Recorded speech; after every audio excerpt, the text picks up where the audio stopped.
Hello प्यारे बच्चों, this is Ahmad Ishfaq, your physics educator and you are watching my YouTube channel Ishfaq sir's physics concept classes where you enjoy learning the concepts of physics in a simple way.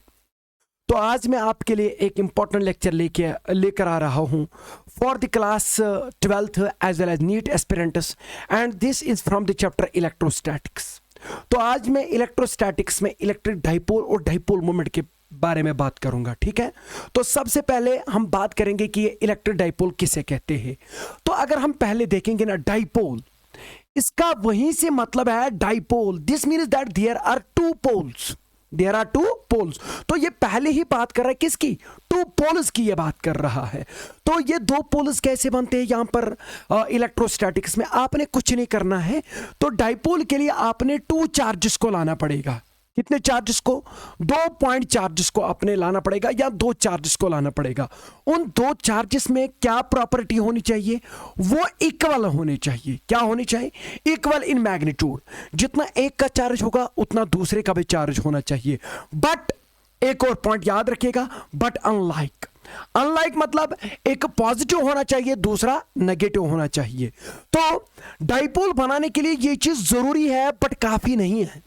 2 charges जरूरी है, 2 charges equal in magnitude और उनका जो nature है वो unlike होना चाहिए, एक पॉजिटिव और दूसरा नेगेटिव होना चाहिए। बट मसला ये है कि इतने से डाइपोल नहीं बनेगा, पोल्स अलग अलग होने चाहिए, ये 2 चार्जेस अलग अलग होने चाहिए, कुछ दूरी पे होने चाहिए। तो जो एक डाइपोल को डाइपोल बना देता है ना, दैट इज कि इन दो के बीच में कुछ सेपरेशन होनी चाहिए। क्या होनी चाहिए, इनके बीच में कुछ सेपरेशन। याद रखिए, separation is the most important thing in making a dipole. 2 charges है आपके पास, पॉजिटिव भी है नेगेटिव भी है, सेम मैग्नीट्यूड भी है, बट उनके बीच में सेपरेशन नहीं है, तो याद रखना डाइपोल नहीं बनेगा। It is the separation between the 2 charges which makes a dipole a dipole. एक डाइपोल इसी से बनता है। तो इसका मतलब ये कि अगर मेरे पास ये माइनस क्यू चार्ज है और ये मेरे पास प्लस क्यू चार्ज है और ये कुछ दूरी पे है, तो ये जो है, ये जो आपके सामने ये सिस्टम बन गया, this system is called as a dipole. What is this called as an electric dipole. अब बात समझो, इस इलेक्ट्रिक डाइपोल में हम क्या करते हैं, इनके बीच में जो सेपरेशन होती है ना, इस सेपरेशन को हम क्या बोलते हैं, इसको हम बोलते हैं, इस सेपरेशन को इसको बोलते हैं डाइपोल लेंथ। क्या बोलते हैं, डाइपोल लेंथ। तो अब मुझे एक बात बताओ, पहले ही मैंने बोला आपको कि ये सेपरेशन डाइपोल बनाती है, तो सेपरेशन को हम यहां पर क्या बोलते हैं, डाइपोल लेंथ। क्या बोलते हैं, dipole length. So it becomes quite important for we people that it is the dipole length which makes a dipole. ये डाइपोल लेंथ ही है, ये जो सेपरेशन है यही एक डाइपोल बना देती है, क्योंकि अगर ये सेपरेशन ना होती तो ये डाइपोल ना बनता। अब बात है कि सर डाइपोल लेंथ किसे कहते हैं, क्या वो सेपरेशन को कहते हैं जो इन दोनों के बीच में है? No no no, that is the wrong definition. कि इन 2 चार्जेस के बीच में जो सेपरेशन है उसको हम डाइपोल लेंथ नहीं बोलती। डाइपोल लेंथ की डेफिनेशन ये है कि ये जो पॉजिटिव चार्ज है ये नेगेटिव चार्ज से कितनी दूरी पे है। फिर से मैं बोल रहा हूं कि ये जो पॉजिटिव चार्ज है ये नेगेटिव चार्ज से कितनी दूरी पे है, उस सेपरेशन को हम क्या बोलते हैं, डाइपोल लेंथ। इसका यह मतलब नहीं है कि नेगेटिव चार्ज पॉजिटिव चार्ज से कितना दूर है, that is not the dipole length. आपने पॉजिटिव चार्ज देखना है वो नेगेटिव चार्ज से कितनी दूरी पे है। तो जब मैं नेगेटिव चार्ज से दूरी निकाल रहा हूं, नेगेटिव चार्ज से स्टार्ट कर रहा हूं, तो यह चीज इस डाइपोल लेंथ को वेक्टर बना देता है, क्योंकि वेक्टर में डायरेक्शन होती है। तो इसी डाइपोल लेंथ, इस डाइपोल लेंथ की डेफिनेशन से अगर हम देखेंगे, it is nothing, it is the separation between them नहीं है ये, it is the separation of plus Q. Plus Q कितना दूर है फ्रॉम माइनस क्यू, ये नेगेटिव चार्ज से कितनी दूरी पे है, उस चीज को हम क्या बोलते हैं, डाइपोल लेंथ। तो यहां पर फ्रॉम आ गया तो फ्रॉम डायरेक्शन की बात करता है, नेगेटिव चार्ज से पॉजिटिव चार्ज तक जो सेपरेशन उसको हम क्या बोलते हैं, डाइपोल लेंथ। और इसको हम डिनोट किससे करते हैं, 2a से। Is it a vector? Yes, it is a vector. और इसकी डायरेक्शन कहां से कहां तक होती है, नेगेटिव टू पॉजिटिव। सर ये 2a क्यों लिखा, हम तो a भी लिख सकते हैं, इनके बीच में सेपरेशन d भी लिख सकते हैं, हाँ, बट 2a हम अपनी सिंपलीफिकेशन, जब आगे आप क्वेश्चंस करेंगे तो वहां पर सिंपलीफाई करने के लिए हम इसकी जो सेपरेशन है वो 2a से डिनोट करते हैं, यानी कि जो डाइपोल लेंथ है इसको हम 2a से डिनोट करते हैं। इसका मतलब ये है कि जो इसका सेंटर होगा इस डाइपोल का, तो सेंटर से वो आधा जो होगा वो a होगा और यहां जो आधा होगा वो a होगा। तो आधा a बोलना सिंपल है एज कंपेयर टू a/2 बोलना। सो दैट इज वाई हम 2a बोलते हैं सिंपलिसिटी के लिए, ये चीज याद रखिएगा। और ये कौन सी क्वांटिटी है, ये जो डाइपोल लेंगे, it is a vector quantity, it is a vector quantity. अब मुझे एक बात बताओ, अगर ये वेक्टर क्वांटिटी है, इसकी डायरेक्शन कहां से किधर की ओर होती है? वो तो डेफिनेशन से ही पता चलता है, फ्रॉम -q टू +q, क्योंकि हम नेगेटिव चार्ज से देखते हैं कि पॉजिटिव चार्ज कितना दूर है नेगेटिव चार्ज से। सर इसको हम पॉजिटिव चार्ज से क्यों नहीं देखते हैं, मतलब हम डाइपोल लेंथ को ऐसे डिफाइन क्यों नहीं करते हैं कि नेगेटिव चार्ज कितना दूर है पॉजिटिव चार्ज से? इसके लिए मैं सिंपल सा साधारण सा जवाब दे दूं, वो ये है कि कन्वेंशन हम फॉलो करते हैं। ये कन्वेंशन है। कन्वेंशन मतलब अगर मैं आपको बता दूं कि ये मेरे पास एक कोऑर्डिनेट सिस्टम है, आप 2 मीटर चलिए, तो आप 2 मीटर इधर की तरफ भी चल सकते हैं, उधर की तरफ भी चल सकते हैं, बट बाय कन्वेंशन, परंपरा ये है कि हम टुवर्ड्स राइट जाएंगे। तो जब हम टुवर्ड्स राइट जाएंगे तो इसका मतलब कि ऐसा लग रहा है कि हम नेगेटिव से टुवर्ड्स पॉजिटिव जा रहे हैं, जबकि हम टुवर्ड्स राइट जा रहे थे बाय कन्वेंशन, ठीक है? तो इसलिए नेगेटिव से पॉजिटिव की और हमें यहां पर भी लग रहा है, that is why this has been taken as a separation of +q from -q। सही बात है। So it is a vector quantity. अब मुझे आपसे एक और बात कहनी है, वो ये है कि डाइपोल में तो आपने देखा कि 2 इक्वल बट अनलाइक चार्जेस होते हैं, तो इसका मतलब है कि डाइपोल का नेट चार्ज जो हमेशा होगा वो नेट चार्ज कितना होगा बेटा? That will be always -q +q, क्योंकि आपको पता है charge is scalar in nature. So it is इसको हम अलजेब्रिकली ऐड करेंगे बट साइन को साथ लेके, सो +q -q 0, तो इसका नेट चार्ज 0 होता है। अब यहां पर एक जबरदस्त क्वेश्चन जो इससे पहले मैंने इलेक्ट्रिक फील्ड में भी बोला है, वो ये है कि सर अगर डाइपोल का नेट चार्ज 0 है, क्या ये इलेक्ट्रिक फील्ड जो क्रिएट करेगा वो भी 0 होगा? क्या ये इलेक्ट्रिक फील्ड को पैदा नहीं करेगा? ऐसी बात नहीं है। नो डाउट इसका नेट चार्ज 0 है, बट इसका इलेक्ट्रिक फील्ड कभी भी 0 नहीं होगा। इसका इलेक्ट्रिक फील्ड कभी भी 0 नहीं होगा। Sir why? इसके पीछे एक ही चीज है, वो ये है कि ये जो सेपरेशन है ना इनके बीच में, यही क्या करता है, यही इलेक्ट्रिक फील्ड को नॉन जीरो बना देता है। सो अगर ये सेपरेशन ना होती, ये डाइपोल लेंथ ना होती, तो यकीनन किसी पॉइंट पे इलेक्ट्रिक फील्ड 0 निकलता, बट इसका इलेक्ट्रिक फील्ड बिल्कुल भी 0 नहीं निकलता। Remember this thing, net charge 0 है तो है, बट इलेक्ट्रिक फील्ड 0 नहीं है बिकॉज ऑफ सेपरेशन, क्योंकि इनके बीच में क्या है? सेपरेशन। इसके बारे में मैंने खुल के बात करी है, तो वो पिछला वाला लेक्चर देखिए, तो वहां पर ये पता चलेगा कि ये 0 इलेक्ट्रिक फील्ड क्यों प्रोड्यूस नहीं करता है। ठीक है, अब आगे चलते हैं। सो अब आपको पता है कि ये जो डाइपोल है, इसके पास तो डाइपोल लेंथ है 100%, तो क्योंकि डाइपोल लेंथ का मतलब है ये यही सेपरेशन, तो it is the dipole length which makes a dipole a dipole. अब बात यह है कि डाइपोल में तो हमने सर देखा कि एक तो नेगेटिव चार्ज होता है और दूसरा तो पॉजिटिव चार्ज होता है, तो इनके बीच में कोई सेपरेशन भी होती है, तो इसका मतलब कि यहां पर 2 पोल्स बन गए, तो ये पोलर है। ये क्या है? पोलर, क्योंकि यहां पर 2 अलग अलग पोल्स बन गए। तो जब आपके सामने आपके पास कोई ऐसा सबस्टेंस है, या कोई ऐसा मॉलिक्यूल है जिसका एक एंड नेगेटिव है, दूसरा एंड पॉजिटिव है, तो हम ऐसे मॉलिक्यूल को पोलर मॉलिक्यूल बोलते हैं, है कि नहीं है? तो इसका मतलब है कि डाइपोल हमेशा पोलर होता है। अब बात यह है कि ये डाइपोल जो है, इसकी पोलैरिटी कितनी है, इसकी पोलैरिटी को मेजर करना है, उसकी स्ट्रेंथ देखनी है, तो उसके लिए हम एक और पैरामीटर यूज करते, एक और क्वांटिटी यूज करते, that is called dipole moment. तो एक और टर्म आ गई यहां पर, दैट इज डाइपोल मोमेंट, जिसके बारे में अक्सर बेशतर क्या क्वेश्चन पूछा जाता है, डाइपोल मोमेंट क्या होता है? ये कुछ नहीं होता है, ये पोलैरिटी को मेजर करता है, क्योंकि एक डाइपोल पोलर होता है, तो उसकी पोलैरिटी कितनी है, उसकी मेजरमेंट जो देता है, उस चीज का नाम क्या है? Dipole moment. ये पोलैरिटी को मेजर करता है। Polarity is measured by dipole moment. अब बात ये कि सर ये किसके बराबर होता है? इसको जब मेजर करते हैं इस डाइपोल मोमेंट को, ये किसके बराबर होता है? तो इसको हम P से डिनोट करते हैं, स्मॉल p से। तो ये होता है magnitude of one of the charge.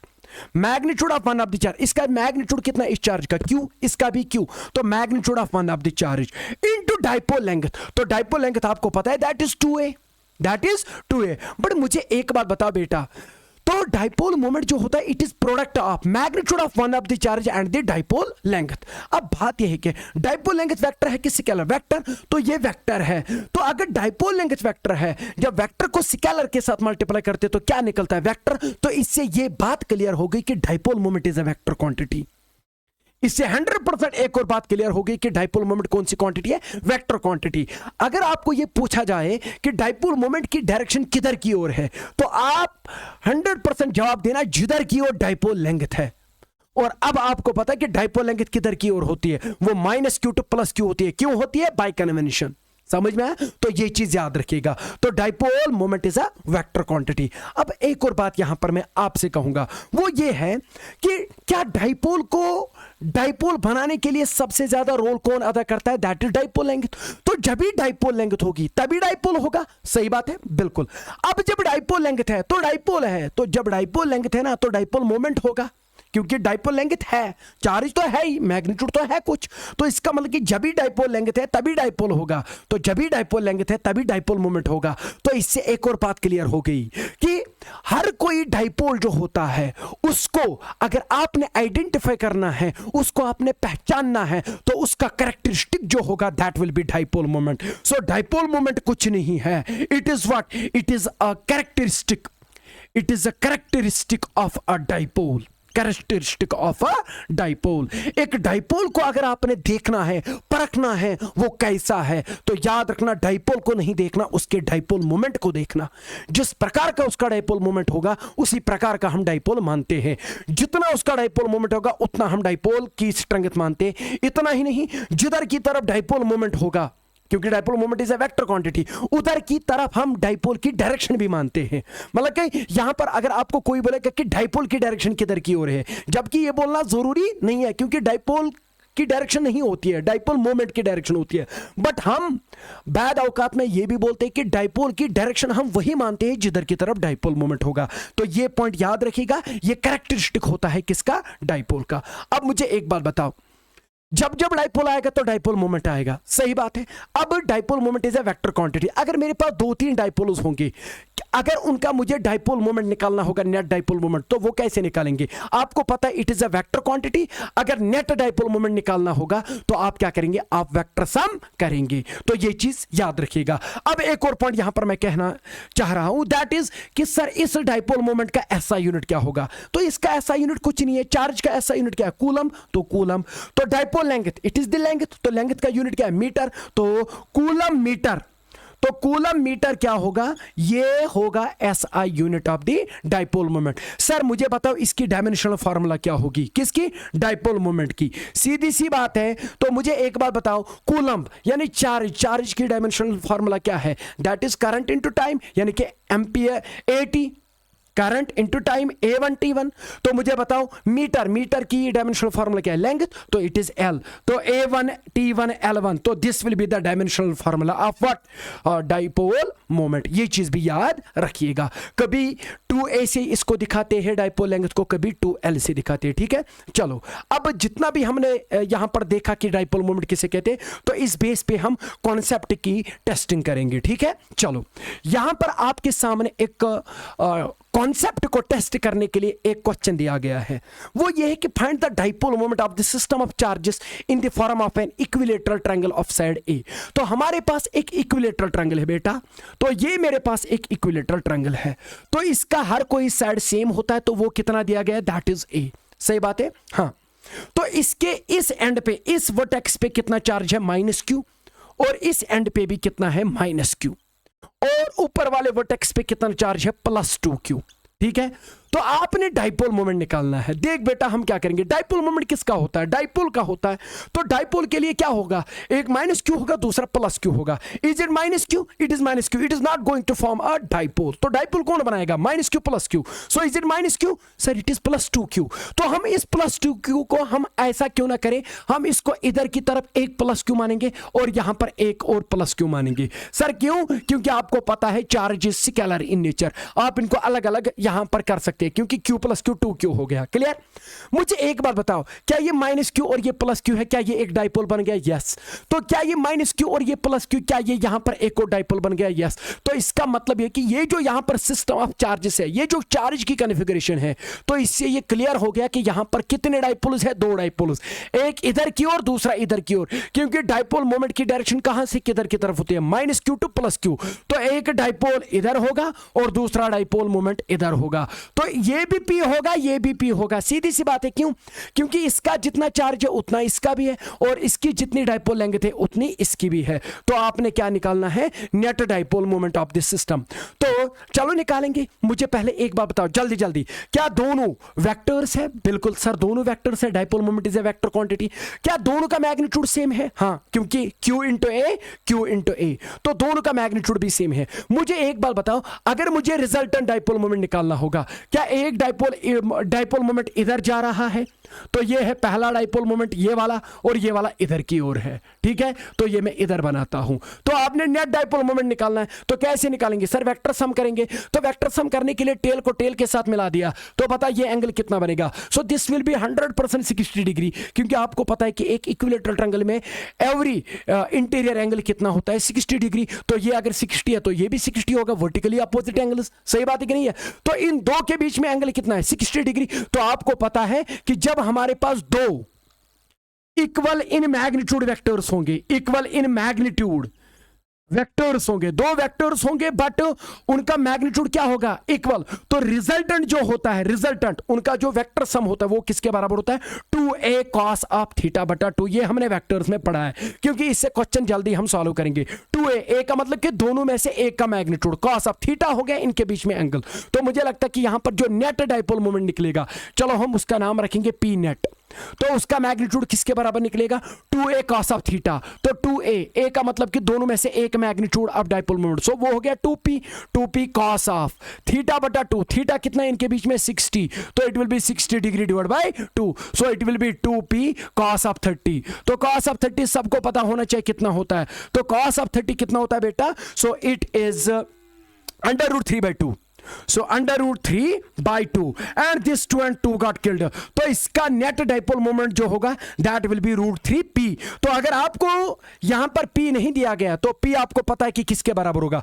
p किसके बराबर होता है? Magnitude of one of the charge into dipole length. तो यहां पर जो डाइपोल लेंथ है इज दैट a, और magnitude of one of the charge is that q। तो यहां पर जो डाइपोल मोमेंट होगा that will be qa। तो इसका मतलब कि जो यहां पर सिस्टम का नेट डाइपोल मोमेंट निकलेगा that will be square root of 3 into QA। समझ में आया? तो ये चीज याद रखिएगा। और नेट डाइपोल मोमेंट किधर की ओर होगा? तो आपको पता है कि ये वाला डाइपोल मोमेंट इधर की ओर, ये वाला इधर की ओर, तो नेट जो होगा वो ऊपर की ओर होगा। तो उसका मैग्नीट्यूड कितना होगा? √3QA। बहुत अच्छा, तो आप इसको नोट कर सकते हैं। चलो अब अगला क्वेश्चन देखेंगे यहां पर क्या है। तो आप देखिए क्या दिया गया है।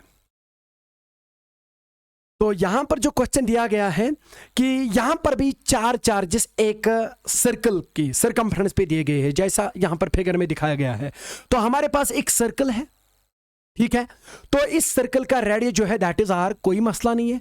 तो यह है सेंटर, तो इसका रेडियस है r। तो इसके यहां पर कितना चार्ज है? That is +q। और इसके यहां पर कितना है? That is +q। और इसके यहां पर जो चार्ज है दैट इज -q। और इसके नीचे यहां पर जो चार्ज है दैट इज -q। सही बात है, बिल्कुल। तो इसका हमने क्या निकालना? Dipole moment. तो पहले देखेंगे कि कितने डाइपोल्स बनते हैं। क्या ये -q है? क्या ये +q है? तो एक डाइपोल बनेगा ये। क्या ये -q है? क्या ये +q है? तो दूसरा डाइपोल बनेगा ये। तो इसका मतलब कि यहां पर कितने डाइपोल्स बन रहे हैं? 2। तो वो ऐसे होंगे। या कोई ऐसा बोलेगा कि सर ये -q और ये +q, एक डाइपोल ये बन गया और दूसरा डाइपोल ये बन गया। तो ये दो भी बन सकते हैं, आपकी मर्जी।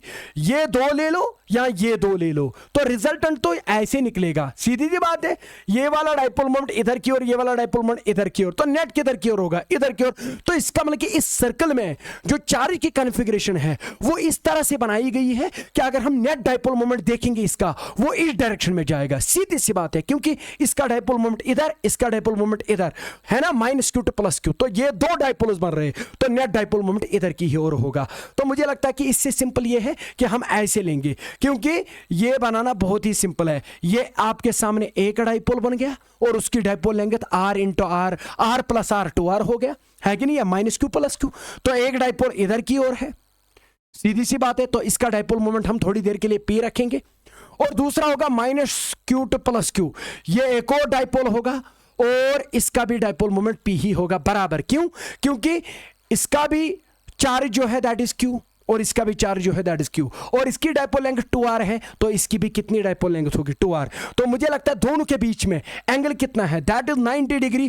तो दोनों का मैग्नीट्यूड सेम है दोनों वेक्टर्स का। तो इसका मतलब है कि p नेट जो यहां पर निकलेगा वो अभी की फार्मूला यूज करके निकलेगा, क्या, 2p cos ऑफ थीटा बटा 2। थीटा कितना है, 90/2। समझ में आया कि नहीं? क्योंकि दो वेक्टर्स का मैग्नीट्यूड सेम है, तो जब दो वेक्टर्स का मैग्नीट्यूड सेम होता है तो रिजल्टेंट इस फार्मूला से निकलता है, 2a cos ऑफ थीटा बटा 2।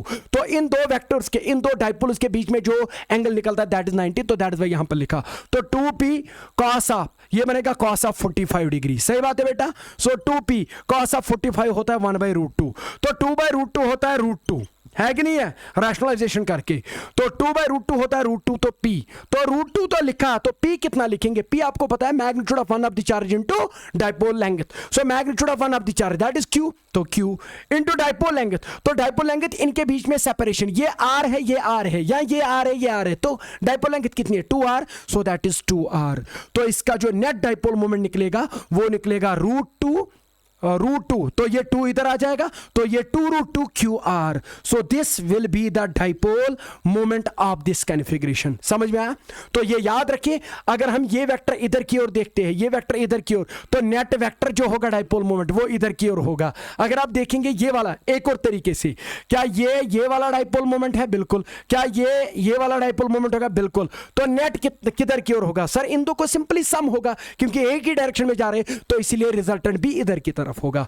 तो रिजल्टेंट डाइपोल मोमेंट इस डायरेक्शन में होगा और उसका मैग्नीट्यूड कितना होगा 2√2 QR। तो 2√2 सबको पता है √8 होता है, तो ये भी है, आप √8 लिखो या 2√2, this is one and the same thing. समझ में आया? तो यूनिट आप लिख सकते हैं कूलम मीटर, कोई बात नहीं है। समझ में आया? I think you got it. चलो, इस डाइपोल मोमेंट को और तगड़ा बनाने के लिए हम यहां पर एक और क्वेश्चन देते हैं आपको। देखेंगे कि आप खुद देखेंगे कि सर ने डाइपोल मोमेंट में जो हर किसी न्यूमेरिकल की वो अलग अलग स्ट्रेंग्थ रखी है, तो आप ऊपर जा रहे हैं, ऐसा देख रहे हैं कि ऐसा क्वेश्चन आपको मिल रहे हैं। देखो यहां पर क्या कहा जा रहा है, a positive charge Q is distributed uniformly over a semi circular ring. हमारे पास एक सेमी सर्कुलर रिंग है बेटा, तो ये है मेरे पास एक सेमी सर्कुलर रिंग। तो इसके ऊपर जो चार्ज डिस्ट्रीब्यूट किया गया वो कैसे किया गया है, यूनिफॉर्मली। और वो टोटल चार्ज कितना है, जितना भी चार्ज इसके ऊपर यूनिफॉर्मली डिस्ट्रीब्यूट हुआ है वो पूरा का पूरा चार्ज है Q, वो प्लस Q है, ठीक है कि नहीं है। तो इसका जो सेंटर है, अगर मैं यहां पर दिखा दूं, तो this is the centre of this ring, और इस सेंटर पे यहां पर एक और चार्ज रखा गया, दैट इज -Q। यहां पर कितना चार्ज रखा गया, -Q, और पॉजिटिव चार्ज बराबर उतना चार्ज ऐसे यूनिफॉर्मली डिस्ट्रीब्यूट किया गया, तो नेट चार्ज कितना है 0, ठीक है, -Q, क्योंकि -Q प्लस Q कितना होता है 0, सो नेट चार्ज कितना है 0। तो अब बात सुनो, क्या आपको लग रहा है कि इसका डाइपोल मोमेंट निकलेगा? हाँ निकलेगा। कैसे निकलेगा? आपने कुछ नहीं करना है, देख बेटा क्या करना है, यहां पर ये जो पॉजिटिव चार्ज यहां पर जो पूरा का पूरा कितना है Q, ये पूरा Q है, तो आपने ये देखना है कि इसका सेंटर कहां पे होगा। जिस तरह आपने 11th में पढ़ा है ना, सेंटर ऑफ मास, अगर ऐसे मास डिस्ट्रीब्यूट हुआ था तो फिर हम क्या करते थे, हम देखते थे कि ये पूरा मास हमें किस पॉइंट पे लग रहा है कि पूरा का पूरा कंसंट्रेट हो रहा है, and we call that as centre of mass. तो इसी तरह जिस तरह आपने सेंटर ऑफ मास को पढ़ा था, उसी तरह आप यहां पर सेंटर ऑफ चार्ज देखिए। अगर ये पॉजिटिव चार्ज यहां पर यूनिफॉर्मली डिस्ट्रीब्यूट हुआ है तो रिंग के ऊपर, सेमी सर्कुलर रिंग के ऊपर, तो आप कुछ ना करिए, आप इसका सेंटर देखिए, centre of semi circular, centre of मास जहां पर होगा इसका, वहीं पर इसका सेंटर ऑफ चार्ज होगा, क्योंकि वैसे ही जैसे मास यहां पर डिस्ट्रीब्यूट हुआ है वैसे ही यहां पर चार्ज डिस्ट्रीब्यूट हुआ है। तो पता कहां पे होता है, तो मुझे लगता है कि ये सबको पता होना चाहिए कि सेमी सर्कुलर रिंग जो होती है उसका सेंटर ऑफ मास कितना ऊपर होता है बेस से, है याद है आपको, सो दैट इज 2r/π। इस बेस के ऊपर जब हम 2r/π जाएंगे ना, r is radius of the semi circular ring, तो वहां पर आपको इसका सेंटर ऑफ मास होगा। तो सेंटर ऑफ मास मतलब सेंटर ऑफ पॉजिटिव चार्ज, तो यहां पर सेंटर ऑफ चार्ज आपको दिखेगा पॉजिटिव चार्ज। क्या ये नेगेटिव चार्ज है? क्या ये पूरा का पूरा चार्ज आपको लगेगा कि ये यहां पर है? लगेगा, ये यहां पर है, आपको लगेगा कि ये पॉजिटिव चार्ज यहां पर है। तो बताओ क्या ये वाला पॉइंट जो है सेंटर ऑफ मास से आपने निकाला? बिल्कुल। बताओ कितनी ऊपर, कितना ऊपर होगा ये? तो ये होगा कितना ऊपर? 2r/π डिस्टेंस के ऊपर यहां पर पॉजिटिव चार्ज होगा। एक बात याद रखना, जब ऐसा चार्ज डिस्ट्रीब्यूट हुआ होगा ना, तो उस टाइम अगर आपने देखना है कि ये चार्ज मुझे कहां पर लग रहा है, कंसंट्रेट हो रहा है, तो डिटो जिस तरह हम सेंटर ऑफ मास निकालते थे तो उसी तरह सेंटर ऑफ चार्ज निकालिए, तो आपको लगेगा कि ये पूरा का पूरा पॉजिटिव चार्ज यहां पर कंसंट्रेट हुआ है। क्या ये दो चार्जेस इक्वल इन मैग्नीट्यूड है? बिल्कुल। क्या अनलाइक है? क्या इनके बीच में कुछ सेपरेशन है? तो ये डाइपोल बनाएगा। तो डाइपोल मोमेंट किधर की ओर होगा? ऊपर की ओर, -q2 + q। तो डाइपोल मोमेंट किसके बराबर निकलेगा इस सिस्टम का? That will be charge into separation. तो how much is the magnitude of one of the charge? That is q। और सेपरेशन कितनी है इनके बीच में? That is 2r/π। तो इसका मतलब ये कि यहां पर जो डाइपोल मोमेंट निकलेगा वो निकलेगा 2/π इंटू QR। तो ये निकलेगा यहां पर डाइपोल मोमेंट। तो मुझे लगता है कि ये आपको पता होना चाहिए कि ये 2r/π कहां से आ गया। ठीक है, ये मैंने सेंटर ऑफ मास से निकाला कि सेंटर ऑफ मास कहां पर होता है। अगर आपको ये नहीं पता, ये तो मैंने क्लासरूम में पढ़ा के रखा है कि सेंटर ऑफ मास के लिए मैंने एक ट्रिक दी थी। वो ट्रिक अगर आप याद रखेंगे तो उससे आपको जल्दी आप निकालेंगे कि सेंटर ऑफ मास कहां पे होता है। तो उसके लिए मैंने एक ट्रिक दी थी कि Rohit selects Dhoni cricket team head. तो ये आप याद रखिए, Rohit selects Dhoni cricket team head. तो फिर आपने कुछ नहीं करना, इधर 2 3 4 लिखना है, इधर 4 3 2 लिखना है, बस कुछ नहीं करना है। इसके नीचे लिखो पाई, इसके नीचे लिखो 8, इसके नीचे लिखो 3π, बस पाई और 3π, और बीच में लिखो 8, बाकी कुछ नहीं करना है। क्या ये है H का मतलब हो गया हॉलो हेमिस्फीयर। तो जब आपके सामने हॉलो हेमिस्फीयर होगा तो उसका सेंटर ऑफ मास कहां पे होगा? तो उसका मेन डायमेंशन क्या होता है? रेडियस। तो यहां रेडियस लिखे r/2 के ऊपर, मतलब कि सेंटर से ऊपर कितना? r/2। और अगर ट्रायंगल होगा तो ट्रायंगल का बेस के ऊपर कितना सेंटर ऑफ मास होगा? तो उसकी क्या होती है मेन डायमेंशन? h। तो यहां पर आ जाएगा h/3। तो C हो गया कोन, सॉलिड कोन। तो कोन जो होता है, तो आपको पता है कि कोन का जो सेंटर ऑफ मास होगा वो कितना ऊपर होगा बेस से, तो उसका मेन डायमेंशन जो होगा दैट इज अगेन है h। तो वो होता है h/4 पे। ठीक है, तो इसके बाद है D हो गया सेमी सर्कुलर डिस्क। तो सेमी सर्कुलर डिस्क का सेंटर से ऊपर कितना होता है सेंटर ऑफ मास? तो उसका मेन डायमेंशन क्या है? रेडियस। तो वो होगा 4r/3π। और S हो गया सॉलिड हेमिस्फीयर। तो सॉलिड हेमिस्फीयर अगर आप देखेंगे, so this is the solid hemisphere. तो इसका प्राइमरी डायमेंशन जो होगा दैट इज रेडियस। तो वो होगा 3r/8 पे, मतलब कि बेस के ऊपर आपने 3r/8 जाना है, वहां पर होगा सेंटर ऑफ मास। तो अगर ये चार्ज यहां पर लगेगा तो मतलब हम इसको पूरा का पूरा पॉजिटिव चार्ज देंगे या नेगेटिव चार्ज देंगे यूनिफॉर्मली, तो उसका सेंटर ऑफ चार्ज यहां पर लगेगा। आपको ये चीज याद रखिएगा। तो R हो गया रिंग, सेमी सर्कुलर रिंग। तो सेमी सर्कुलर रिंग में अगर आप देखेंगे कितना ऊपर होगा सेंटर ऑफ मास, तो उसका प्राइमरी डायमेंशन क्या है? रेडियस। तो 2r/π, वही मैंने यहां पर लिखा था 2r/π। तो ये फार्मूला आप यूज कर सकते हैं। तो इसके लिए मैंने ट्रिक बता